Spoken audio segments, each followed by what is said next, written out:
제가 볼 때 여당은 적폐 청산에 대해서 각각의 세력들이 저항하고 있다. 특히 재판부에서도 이런 적폐 재판을 하고 있다라고 비판하는 것 같고, 야당은 지금 천명진 의원이 얘기하신 것처럼 적폐가 칼끝이 무뎌질 정도로 과부하에 걸렸다라고 주장하고 있는 것 같습니다. 그런데 국민들은 두 말에 대해서 고개를 갸웃갸웃하지만 이것만은 분명한 것 같습니다. 앞서 말씀하신 것처럼 왜 재판부가 한 입에 두 말해서 사법 불신을 자초하느냐. 구속영장을 청구할 때는 혐의를 인정하고 도주 우려가 있어서 구속시켜놓고 적부심에서는 혐의를 인정하기 어렵다. 도주 우려가 있다고 보기 어렵다. 그러니까 도주 우려가 없다 그러면 될 것 같다면 보기가 어렵다라고 어렵게 얘기하는 것 말고는 차이가 없는데, 아무튼 이렇게 구속영장 청구할 때하고 적부심할 때하고 서로 다른 입장을 하기 때문에 사법부에 대한 신뢰가 국민들이 떨어지는 거 아닌가 싶습니다. 그래서 검찰이 무조건 구속으로 혐의를 입증을 다 하려고 하는 것도 관행은 고쳐야 되겠지만, 재판부도 이렇게 일관되지 못한 법리를 적용하는 거에 대해서 국민들을 헷갈리게 해서 사법 불신을 자초하진 말아야겠다, 이런 생각이 듭니다. 네. 사용호 소장 준비됐습니다. 네. 청와대 박근혜 전 대통령이 청와대 특활비를 활용해서 진박 감별 여론조사를 했다는 거 아니겠습니까? 무려 5억이나 들여서.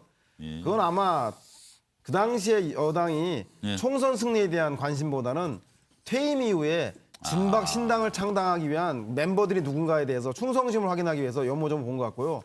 요즘 드는 생각은 근데 야들 마카 어디 갔노? 이런 생각하고 계시지 않겠나 싶은 생각 듭니다. 일단 제가 볼 때 최순실 씨 차라리 사형시켜달라고 하는데 아주 야근 수법인 것 같아요. 뇌물죄는 10년 이상 무기징역 이하이기 때문에 사형이 없습니다. 그런데도 알고 이렇게 악을 쓰는 거는 사실상 재판을 포기하고 정치 공세로 나가겠다는 건데요. 그도 그럴 것이 재판이 1차 구속영장이 5월 달에 만료되는데 연장이 됐고요. 이 재판 나오기 바로 직전에 11월 19일에 2차 구속영장이 만료됐다가 11월 20날 다시 영장이 연기가 됐습니다. 그래서 아마 내년 초에 선고가 있을 때까지 재판 구속 기간 동안 재판할 수밖에 없기 때문에 그렇겠죠, 심리적으로 뭐 무너진 측면도 있지만 무엇보다도 이 문제를 법리적으로 이겨나갈 가능성이 없기 때문에 정치 공세로, 정치 재판으로 몰고 가려고 하는 것, 박근혜 전 대통령 아바타 그대로인 것 같습니다.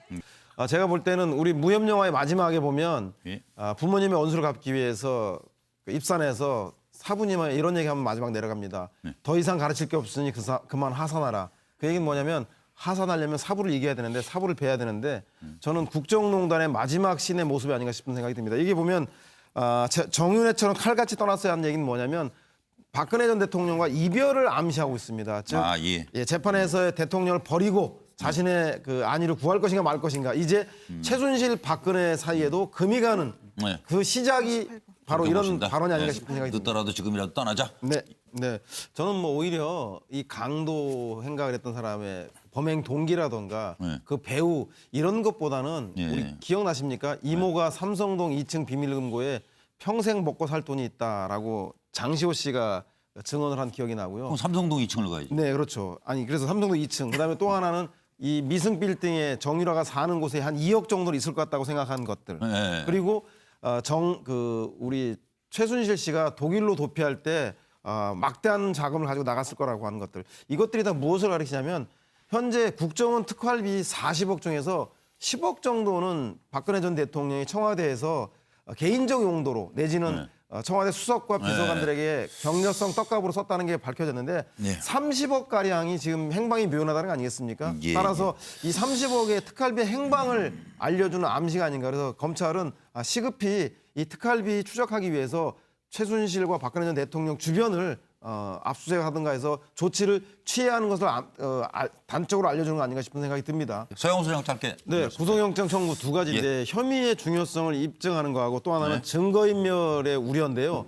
혐의의 중대성은 입증 여러 번 됐는데 증거인멸의 우려 때문에 번번이 놓쳤는데, 이번에는 현직 검찰이 조사 중인 내용을 밖에 있는 소위 말하는 최윤수 전 국정원 차장에게 전달해줬다는 거 아니겠습니까? 즉 검찰 내에 우병우 조력자가 있어서 돌아가는 상황을 시시각각 알려주면서 향후에 검찰 수사에 대비하게끔 미리미리 정보를 알려줬다. 이것이 가장 큰 문제인데, 이번에는 그 증거인멸의 현장을 검찰이 바로 잡아냈기 때문에 이번만큼은 우병우 전 민정수석이 빠져나갈 수 없지 않을까.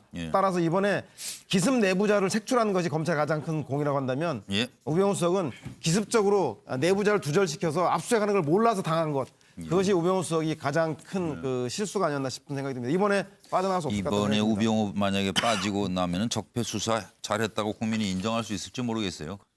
서영호 소장. 네, 친박이 홍준표 대표에게 사당화라고 얘기하니까 이렇게 강력하게 홍준표 대표가 반발하고 있는데 그도 그럴 것이 자유한국당 내에 홍준표 대표 체제가 들어선 이후에 지명직 최고위원부터 시작해서 여의도 연구 소장을 홍준표 대표의 측근으로 앉히고 그리고 사무총장이나 수석 대변인에게는 바른정당에서 들어온 비박계 인사를 앉히셨습니다. 그래서 아마 친박이 이러다가 우리 씨가 마르는 거 아닌가 그래서 다가오는 다음 달에 있을 원내대표 선거에서는 홍문종 친박 의원을 밀자라는 의미로 친박 홍준표 대표와 김무성 전 대표가 밀고 있는 김성태 의원에 대비해서 이렇게 자리 놓고 싸우는 거죠, 자유한국당에서 그렇죠. 원내대표 자리 밥그릇 싸움을 하고 있는데 이런 싸움 때문에 또다시 지긋지긋한 친박 비박 갈등이 재현되는 거고 오히려 보수당의 쪽박이 깨지는 게 아닌가 하는 답답한 마음이. 서영호 소장 뭐 짧게 한 말씀. 네. 바른정당과도 했는데 네. 자유한국당과는 안 할까? 평화개혁연대는 그 안철수 대표와 통합파에게 물어보고 있는 것 같습니다.